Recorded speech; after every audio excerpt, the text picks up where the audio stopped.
Calendars. Calendars are a useful fiction.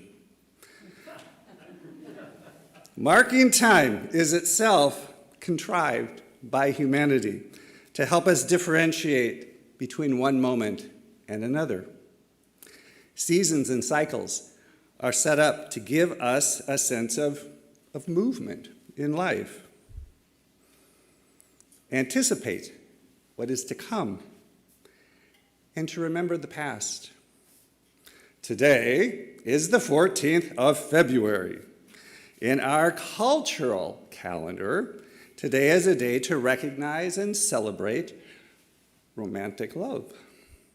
While such activities can yield much joy for some, it yields sorrow for others, for a host of different reasons. I am not going to focus on the cultural significance of the day. In the church calendar, today is Transfiguration Sunday, the last Sunday in the season after the Epiphany. The season of Epiphany has helped us remember stories of unusual revelations from God to God's people. Epiphany began with a recognition of the divine identity of Jesus from a young age, when three Gentile or non-Jewish religious figures, sometimes we call them magi, honored Jesus and his parents with a visit and extravagant gifts. Just after the Feast of the Epiphany, we celebrated the baptism of Jesus and witnessed the very voice of God saying, "You are my Son, the beloved. With you I am well pleased." That's from the Gospel of Mark, chapter 1, verse 11. More revelations followed in the lectionary readings for the season after the Epiphany, including these. Samuel, at a young age, being called by God to be a prophet. The calling of the first disciples of Jesus. The ascent of Elijah to heaven, the story we just heard. And the calling of his successor, Elisha, who dares to ask as a prophet for a double blessing. Wow, he had more courage than I. Each story recounted remarkable revelations and precipitated transformations of God's people through the grace of our living God. Our season after the Epiphany concludes with a truly extraordinary unveiling. Revelation of the divine nature of Jesus, accompanied again by the very voice of God saying, "This is my Son, the beloved. Listen to him." Mark 9, verse 8. In the Gospel of Mark, kind of as a whole, there are two powerful images of Jesus that are featured. One, Jesus as the truly divine Son of God. And two, Jesus as the truly human man who will be crucified in order to achieve the redemption of all creation. Epiphany and its season helped us rehearse the divine nature of Jesus. On Ash Wednesday, the Wednesday of this week, we will initiate the season of Lent, time set aside to help us rehearse the vulnerable and the humble nature of Jesus. Both images, divine and human, are completely true and fully interwoven into the presence and the witness of Jesus Christ. Encountering Jesus as both God and man can reveal the holy triune God to each of us, can be a gift of God's grace to us, and can, if we're willing, facilitate a transformation of our existing self more and more into the fullness of all that God intends for each of us. The transfiguration of Jesus caught the disciples by surprise. That was well illustrated in the children's message. Nicely done. Peter, James, and John were selected from the group of the disciples to be unique witnesses to a glimpse of the divine glory of Jesus in our very mundane or ordinary world. The mention of 6 days in the text, that is 6 days after Peter's declaration that Jesus is indeed the promised Messiah, this may refer to Moses having encountered God with the giving of the law on Mount Sinai. Moses received the law 6 days after he ascended the mountain. That's found in Exodus 24 and recounted in Exodus 34. Moses was also transformed in his appearance through exposure to the immediate presence of God. Do you remember that? He had to wear a veil because his countenance was too bright, and the people, they couldn't take it in that sense. The appearance of Jesus in dazzling white clothing may be interpreted as reflecting both a connection to the divine world and associated with his upcoming martyrdom. In the history of the church, martyrs have been depicted in white clothing to reference both their innocence and the purity of their faith. White is a seasonal liturgical color we associate with both celebrations during the season of Easter to emphasize the resurrection of Jesus, and a color we use on the days when we remember those who have died for the faith, those who have been martyred for the sake of Jesus. The presence of Moses and Elijah with Jesus on the mountaintop emphasizes Jesus' role in God's plan for salvation history. Moses represents a person through whom God's intentions for humanity were communicated. Moses received the law, which is actually God's instructions for how God intends humanity to live in relationship to God and in relationship to neighbor, right? How we relate to God and how we relate to each other. That's what the law was about.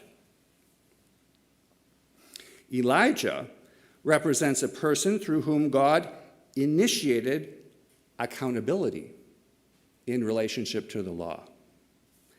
Elijah was a prophet. Prophets were called by God, given a message from God, and required to share this message with God's people. The usual message from God concerned accountability with respect to the law. God observed that the people frequently acted in ways that were contrary to God's intentions. Prophets were sent to encourage the people to return to God. Keeping the law and obeying the prophets is necessary in order to live and be in right relationship with God. Because God's people could neither fully keep the law nor listen to and obey the prophets, God chose to come himself in the form of Jesus Christ to do all that is required to reconcile and redeem God's people. Peter, James, and John witnessed a physical manifestation of the relationship between Jesus and the law and the prophets in this transfiguration event. Jesus is revealed as the climax and the fulfillment of God's salvation history. Now, it's clear from the story that the disciples do not really comprehend the significance of what they have just witnessed. I mean, honestly, how could they even know? They express a very pious desire, right? To mark the revelation in a way that that geographic location of the event could be remembered. They could go to it and be reminded of all that happened. Let's create 3 markers here, one for each of them, so that we can remember. Then the voice of God confirmed the divine nature of Jesus and commanded the disciples to listen to him. As Jesus and the disciples left the mountaintop, Jesus told them something that sounds a little peculiar to us, right? What does he tell them? Don't tell anyone, right? Don't tell anyone what you just witnessed.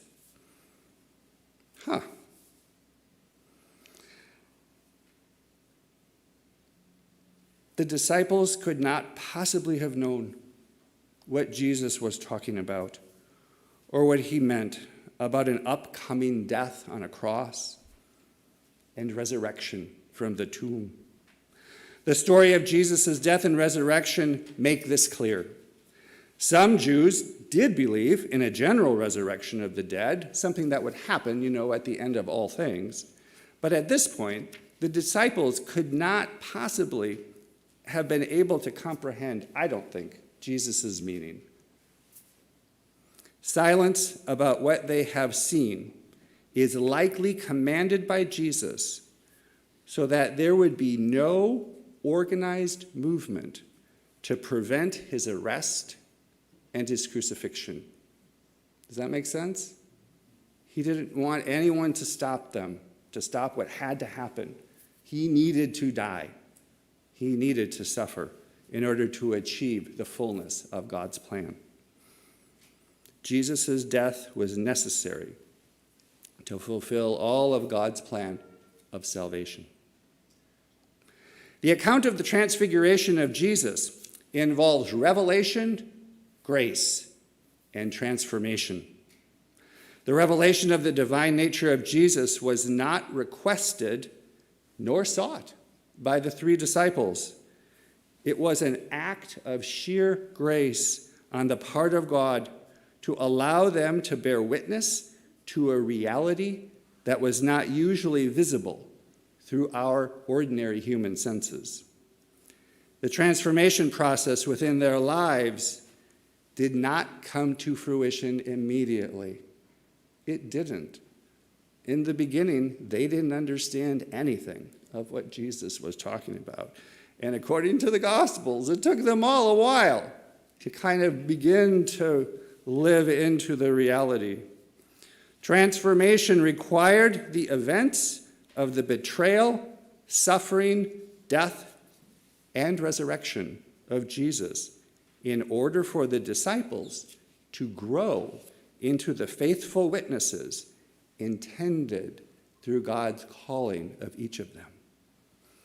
Following the fullness of Jesus' resurrection and ascension, the disciples gradually grew into God's intentions for them. I believe that all of us, I believe that all of God's children are invited to share in experiences of revelation, grace, and transformation. Participating in this process is challenging, though, for listening and having a willingness to change are required. We need to be willing to listen and willing to change. Okay, this is where it gets a little hard for me. I am going to be vulnerable with a community that I am less familiar with. And so receive this, please, with grace. A little more than 35 years ago, I found myself in the midst of an experience of revelation, grace, and transformation. The experience began in the mid-1980s, shortly after I entered North Park Theological Seminary. For those who don't know, that's the only seminary that we have for the Covenant Church. It's at North Park University on the north side of Chicago. I entered North Park about 18 months after becoming married with an intention of pursuing theological education for only 1 year in order that I might serve as an agricultural development missionary in the covenant mission field of what was then called Zaire. Believe it or not, my undergraduate education is in ag science. Seriously, I'm a farmer. Who knew? Who knew? Unfortunately, within a few months of my starting at North Park, my father died. I struggled with understanding his death. I was in my early 20s, and he was in his 40s. And I struggled with an increasing tension within my marriage. After my first year of seminary studies, faculty at the seminary and leadership from the Covenant Mission Board, I don't think it was coordinated, but wow, did they actually make a unified front sort of approach to me. They encouraged me to stay. You should stay in your program. Stay for 2 years, 4 years. Stay for 4. Finish a Master's of Divinity. Oh, really? I reluctantly agreed and began my second year of studies. Soon after the year began, a friend from my seminary class asked me to lunch. As we met, he explained that he had seen signs of dysfunction in communication between my spouse and I. Now, those of you who may have been in long-term committed relationships, you may understand that I didn't hear that particularly well, and I didn't think it was a helpful word at all. We were just going to lunch.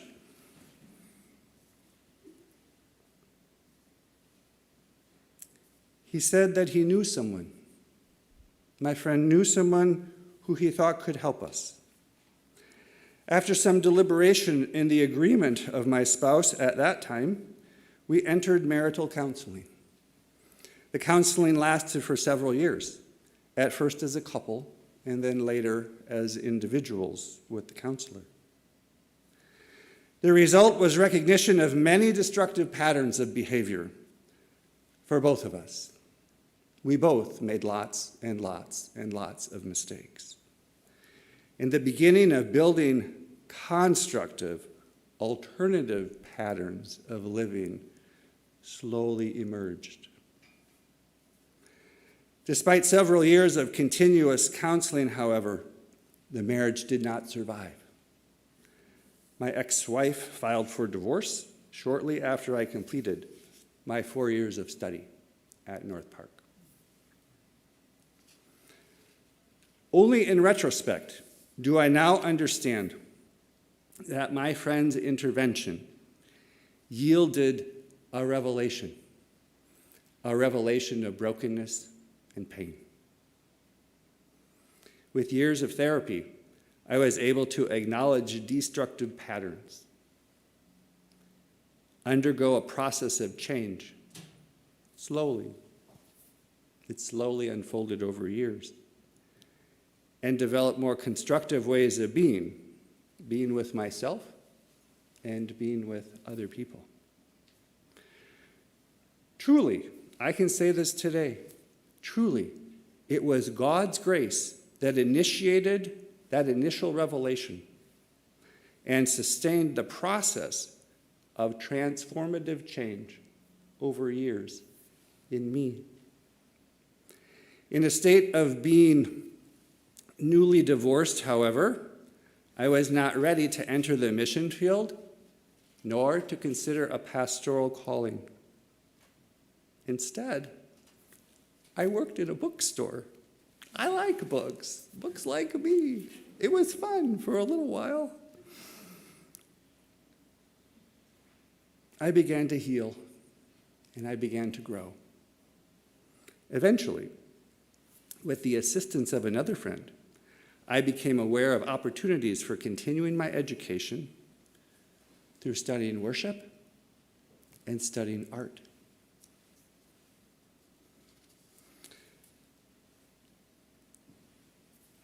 I'm conscious of the time.